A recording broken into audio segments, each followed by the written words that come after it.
আমি আমার মা বাবার কথা শুনে অনেকটা অবাক হলাম। বড় ছেলে বিয়ে করে নাই, তাকে জিজ্ঞেস করে ছোট ভাইয়ের বিয়েতে যাব কিনা।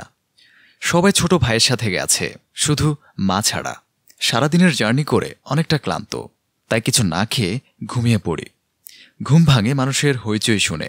বুঝতে পারলাম বউ নিয়ে আসছে। এর মধ্যে ছোট ভাইয়ের সাথে দেখা বা কথা কোনোটি হয়নি।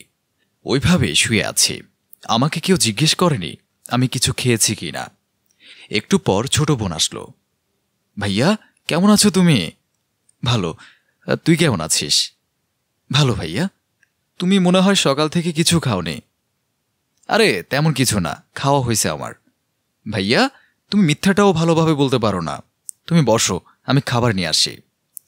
মানুষ বলে মা নাকি সন্তানের দুঃখ বোঝে, কিন্তু আমার বেলা উল্টো। আমার আম্মুর মনে নাই আমি বাড়িতে আসছি।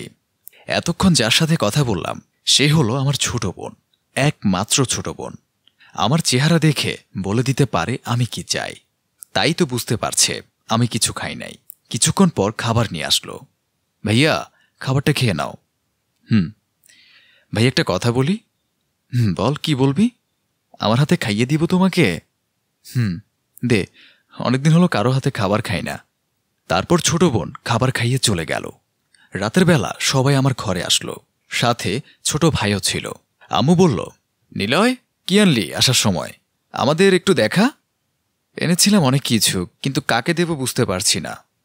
তখন বাবা বলল, কাকে দিবি মানে? আমরা তোর পরিবার, আমাদেরকে দিবি? একটা মুচকে হাসি দিয়ে বললাম, তোমরা আমার পরিবার। কেন? না, এমনি। আমি এখন কিছু খুলতে পারবো না, 2 দিন পরে খুলব। তারপরে সবাই চলে গেল।